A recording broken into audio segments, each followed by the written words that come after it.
Hi from Washington. So this video is kind of a reflection at everything I went through with the 25% cut on the Klonopin and what I've learned since then and just kind of what I went through, especially knowing what I know now. And I'm just astonished. First, my sleep doctor. I went to her for her professional research on a correlation between the idiopathic hypersomnia, the IH, which we suspect that I have. I'm doing a sleep study this week on the 3rd and the 4th. Wish me luck. That I pass and that I can perform. I know that sounds bad, but that I can actually nap. Yeah. Because of how that played out and in the end, I went to her and she said that a 25% cut is normal, and some people do a 12.5, and some people do a 12.5, and knowing what I know now, that's just absurd. I mean, who the hell does that? Okay, maybe some people do get away with that.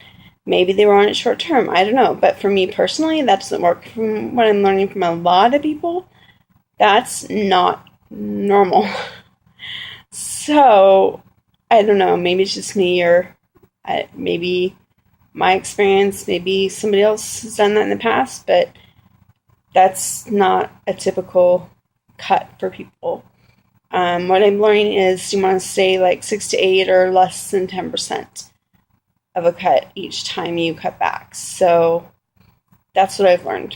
As you'll know, I came up with a plan of a 6.25% cut using 0.5 milligram tablets, taking 1 3/4 a day, which is not 1 2 3/4 tablets a day, which is 1.825 milligrams. That cuts back 0.125 milligrams, which is a 6.25% cut. You all know I'm paranoid about mixing my stimulant, the Dex, with the Klonopin, because I don't want to mix my uppers and downers.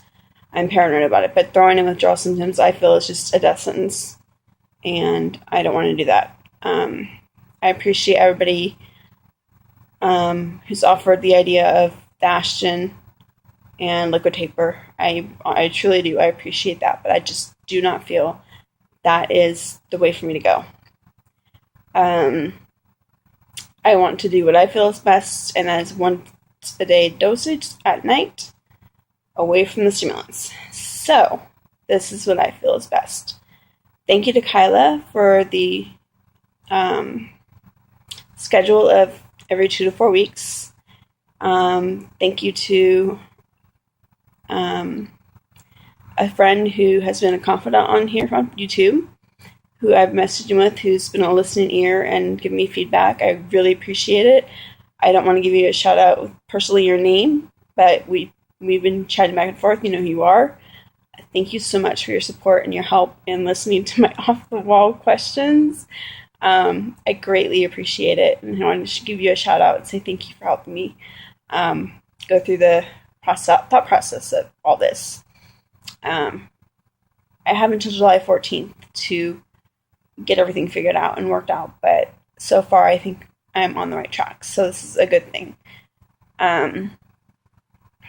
We're on the right track, but knowing what I know now, I just, to hear my sleep doctor say that that's normal, that's just, is weird. But kind of what happened was I started off with just a little bit of insomnia, and it wasn't that bad, and then I was kind of sluggish during the day. Like, I didn't really quite know why. I didn't feel quite safe driving. Sluggish. It was weird. I didn't really know what was going on. And what was happening was my Dex was slowly losing its effectiveness. And because I know this, because at one point it stopped working. And I stopped actually taking it, because what was the point of taking it if it's not going to work? I mean, I don't want to put any more chemicals in my body than I have to. I put in over 12 different medications a day. It's just like 14. I take over-the-counter medications too. I take emergency. I mean, I put in a lot of chemicals a day. And I can't put in, more than what's necessary. So I don't. And so I stopped taking it. The insomnia eventually kept me up until about 3 a.m. But then what happened was, instead of getting a normal night's sleep, like I was with the Dex, the suspected IH went into overdrive, and I would sleep like 12 to 15 hours a night when, most people would be going like, oh, I have insomnia, I can't sleep. But they'll sleep like, at least 4 to 8 hours probably a night. And because of me with the IH, I'm very unique. I slept very differently. So we're all unique in our own ways. I mean, I'm sure 25% cut works for some people. I believe it does. I'm sure my doctor has had success with some people in doing that, but with me, it just doesn't work, and I don't want to even try a 12 and a half.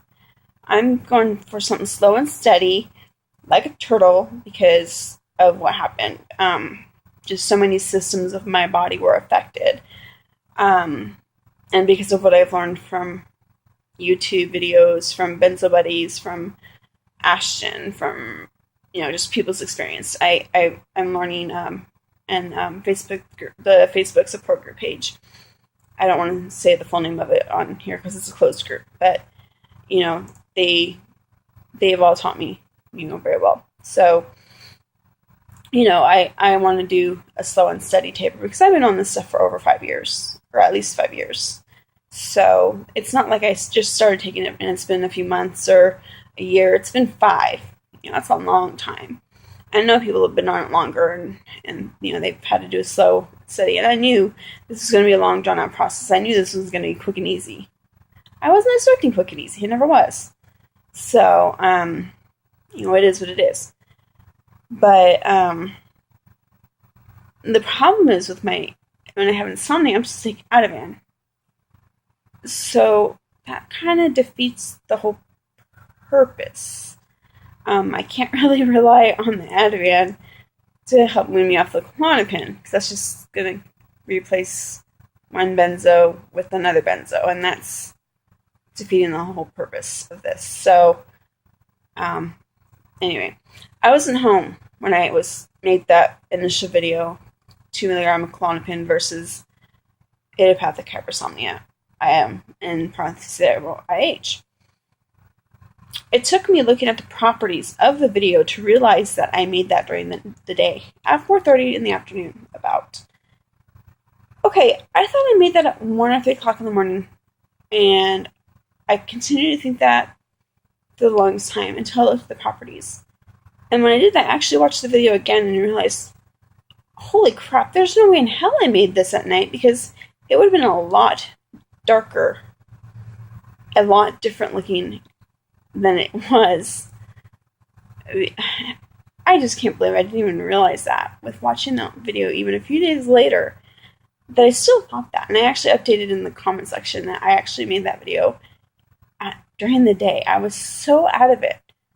I didn't even know what time of day it was. I didn't know what the hell was going on, what was up or what was down. And it was terrible. And I'm just hoping that going slower will help that cognitive function in my body, help make it not so bad, because I can't afford to lose any more cognitive function than I already have.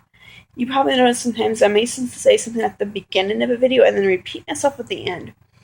I caught myself doing that. That's why I tend to rewatch the videos before I post them, because I have a habit of doing just that. And it's like, shit, what the fuck was I thinking?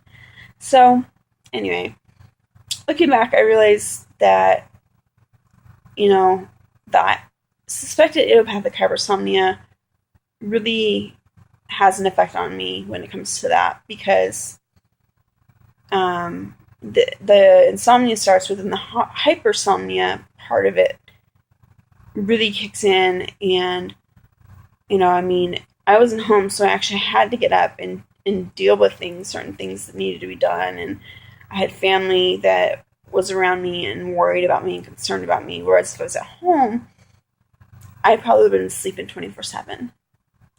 Simple as that. And that's essentially what I did when I got home. Even after taking my normal dose, I came home and went to bed on Tuesday night, like I said, at 5 o'clock. Got up for a doctor's appointment the next day. Blood pressure was tanked.